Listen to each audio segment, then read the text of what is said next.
हर एक बात में अपने उस अनुग्रह में इंसान को उन आशीषों के लिए खड़ा करता है जिसमें हम उसकी आराधना करते हैं। ऐसे ही परमेश्वर जो है स्वर्ग में जो सिंहासन के ऊपर बैठा हुआ, और उसके वचन को अगर देखें तो वहां से सबको देखता।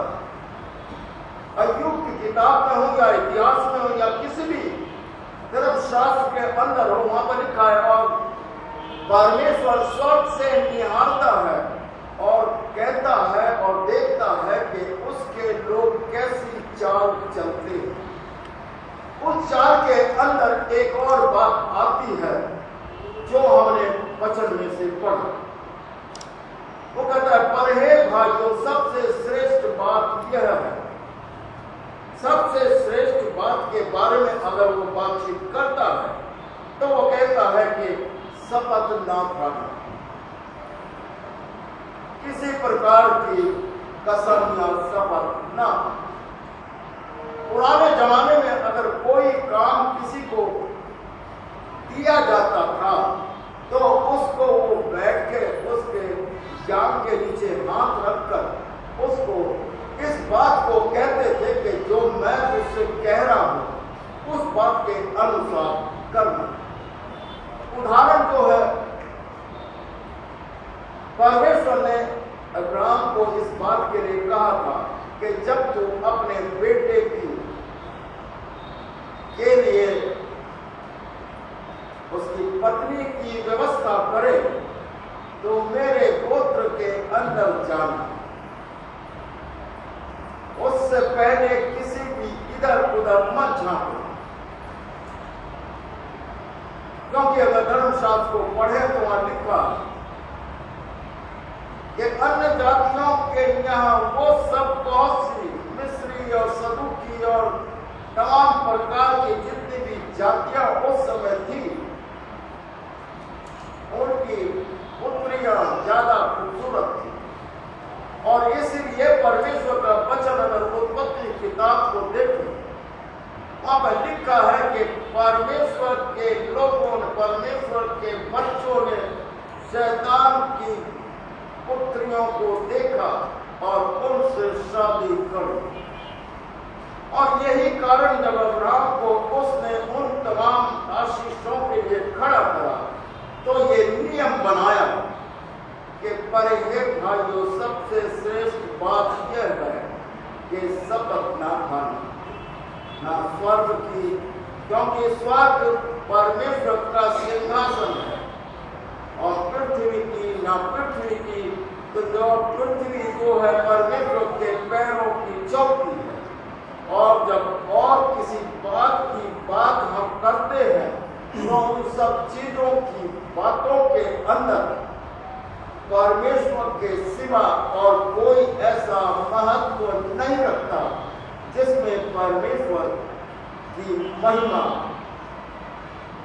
हो सके या नहीं हो सके। इंसान अपनी हर एक बात को दृढ़ करने के लिए शपथ खाता करेगा। इंसान अपनी हर एक बात को पूरा करने के लिए वो शपथ खाता है जिसमें वो सोचता है कि वो पूरी हो जाएगी। परमेश्वर वचन कहता है कि जो तू चाहेगा मैं वो तेरे लिए करूंगा। शपथ की बात उसने कभी नहीं कही। उसने कहा जो तू चाहेगा, जो तू मांगेगा, तेरे मांगने से पहले मैं तुझे दे दूंगा। और अगर वो परमेश्वर की बात को नियम के अनुसार मानता है और उसके अनुसार चलता है तो परमेश्वर का वचन बताता है कि तू किसी बात की शपथ ना खाना, ना स्वर्ग की और ना पृथ्वी की। पृथ्वी के लोग तो अपनी सब बातों को उस नियम के द्वारा पूरा कर देते हैं जिसमें वो सोचते हैं कि अगर हमने कुछ कहा तो वो दृढ़ता की लकीर कहीं जाती है, पर नहीं। पर परमेश्वर जो स्वर्ग में बैठा है उन सब चीजों के लिए विद्यमान है और शक्तिशाली परमेश्वर अपनी सब कार्यों को करने के लिए उन सब नियमों को निभाता है। चाहे वो परमेश्वर के वचन की हो, चाहे वो इंसान अपने जीवन में सोचता हो। इसीलिए परमेश्वर का वचन कहता है, अभी तक तो तुमने मुझसे कुछ नहीं मांगा, मांग के देखो कि परमेश्वर देता है कि नहीं। अगर परमेश्वर देता है तो आपको विश्वास हो जाएगा कि आप परमेश्वर के लोग हैं। और यही कारण है कि लोग इस बात को मानते हैं कि परमेश्वर हमारी बात को सुनता है। इसीलिए वो स्वर्ग से देखता है कि इंसान मुझसे मांगता है या नहीं। दूसरी बात, इंसान अगर मांगता है तो वो इस बात को जानता है कि वो सबों को देता है। मलाकी नबी की किताब इस बात की गवाह है, जो कहती है कि वो अपनी मुट्ठी खोलता है और सृष्टि के हर एक प्राणी अपना आहार ग्रहण कर लेते हैं। ऐसा हो नहीं सकता कि जो सृष्टि के ऊपर आया और उसको कुछ मिला या नहीं। कोई भी ऐसा आदमी या जन कह नहीं सकता कि परमेश्वर ने मुझे कुछ नहीं दिया।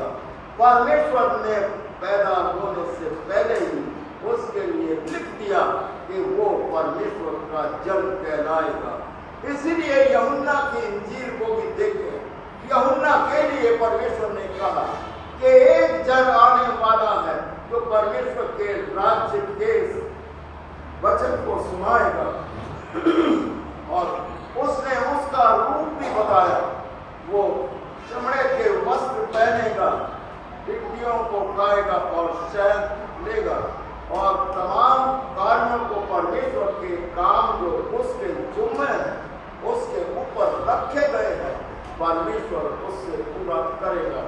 और यही कारण है, जब यीशु मसीह आया तो यीशु मसीह भी उसके पास गया, कहने लगा तो दुनिया की रीति के अनुसार अब तो ऐसा होने दे, क्योंकि वो परमेश्वर का पुत्र था। फिर भी वो दुनिया की रीति के अनुसार जो लोग मानते हैं गया, और यूहन्ना से उसने अपना डेडिकेशन करा दिया, ताकि यीशु मसीह जो उस जीवन का आधार है, जो जीवन में जीवन देता है, सबों को देता है, उस आधार के अंदर विश्वास करना सीखे। हर एक जन अगर चलता है तो किसी ईमान के ऊपर कायम रहता है, बिना उसके वो चल नहीं सकता। कोई काम भी क्यों ना करता हो, उसको परमेश्वर सिखाता है कि वो परमेश्वर के ऊपर विश्वास के अनुसार एक ऐसा आधारशिला के ऊपर खड़ा है जिसको परमेश्वर उसके लिए पूरा करता है। और यही कारण है, वो कहता है कि पर हे भाइयों, यह बात श्रेष्ठ बात है, शपथ ना खाना। शपथ खाने से परमेश्वर जो स्वर्ग के सिंहासन के ऊपर बैठा है, उसको आदर नहीं मिलता, क्योंकि परमेश्वर पवित्र है और हम लोग जो हैं अपवित्र। और यही कारण है, परमेश्वर ने इंसान को सगर के ऊपर तो बना दिया,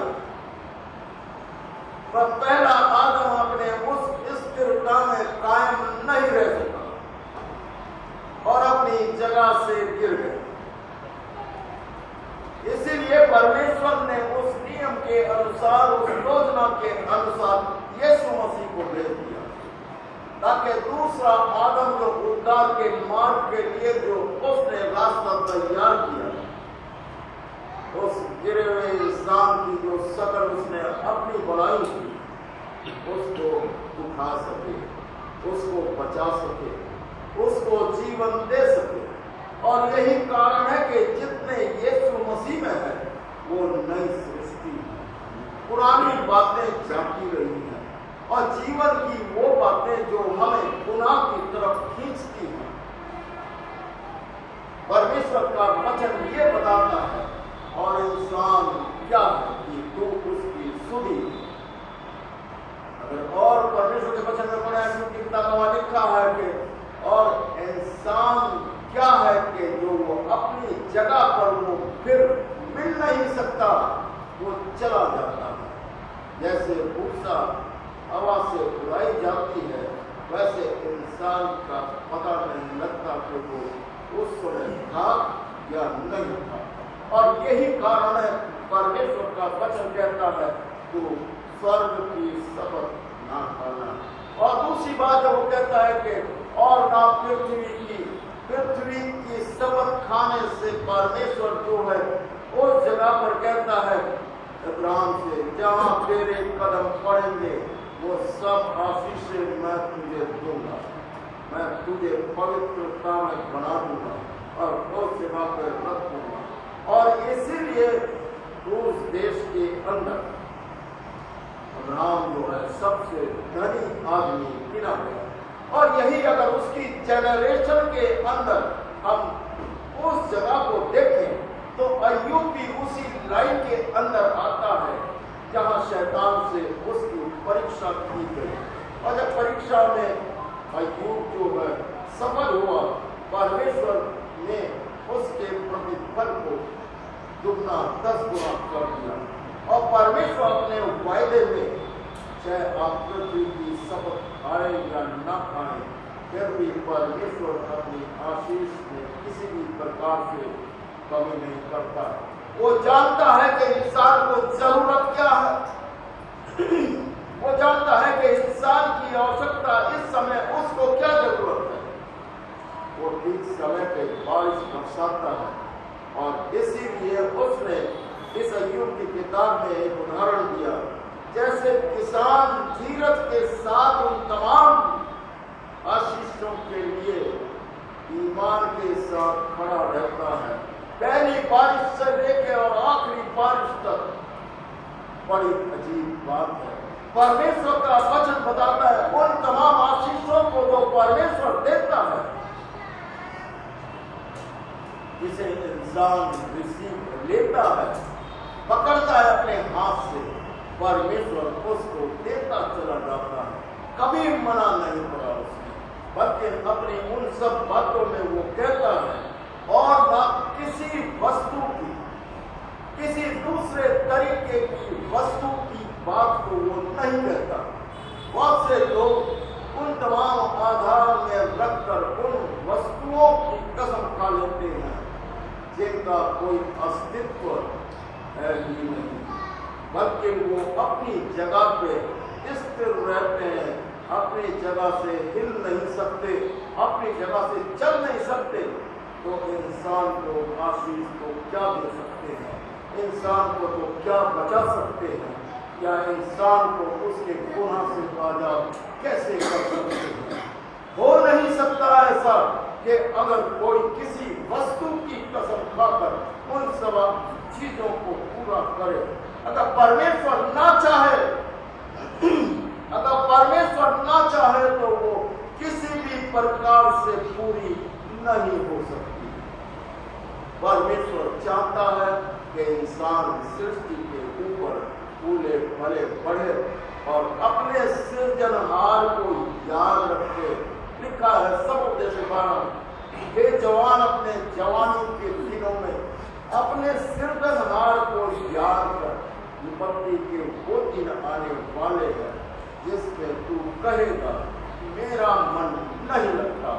और यही कारण है, अगर सब अपने उस जीवन के अंदर जो परमेश्वर देता है आशीष पाते चले गए, अगर वो सब अपने उस जीवन के अंदर आशीष पाते चले गए जो सर्वदा परमेश्वर देता है,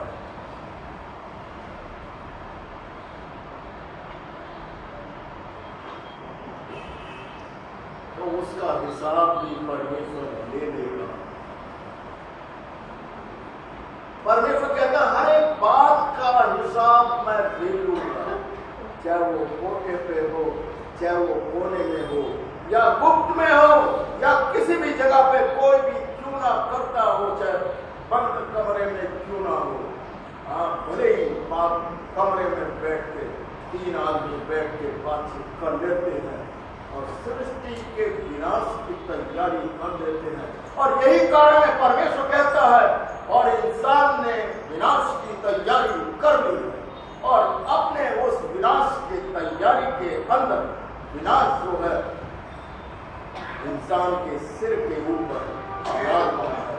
जाएगा। जब उन सब चीजों को हम देखते हैं तो वो कहता है कि ताकि तुम आखिरी बातें कहता है,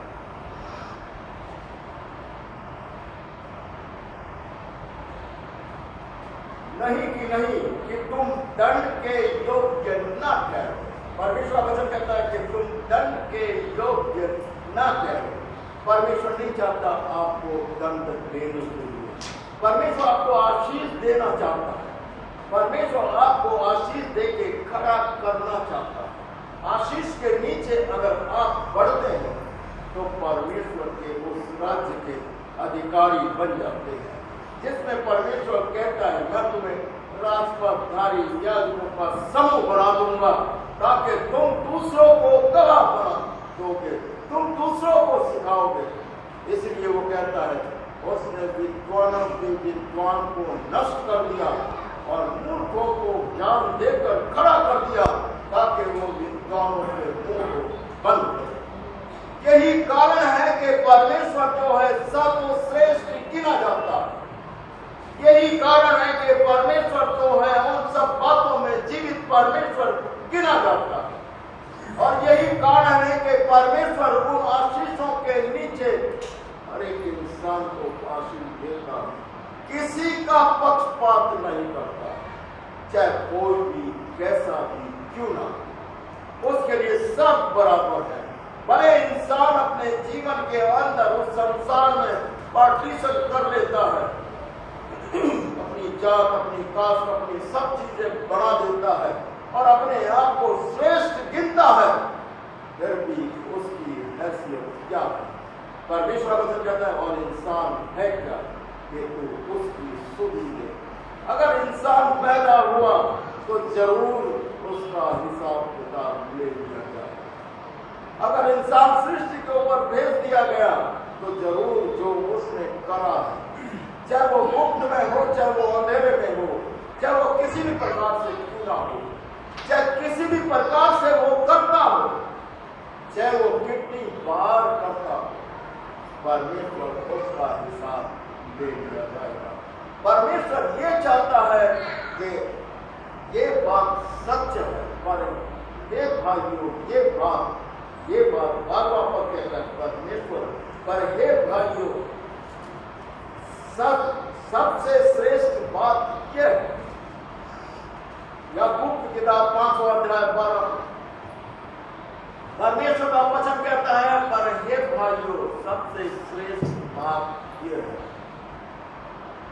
सबसे श्रेष्ठ बात यह है कि सब अपना खाना न स्वर्ग की, न पृथ्वी की, न किसी और वस्तु की तुम्हारी बातचीत हाँ की हाँ, ना की ना हो।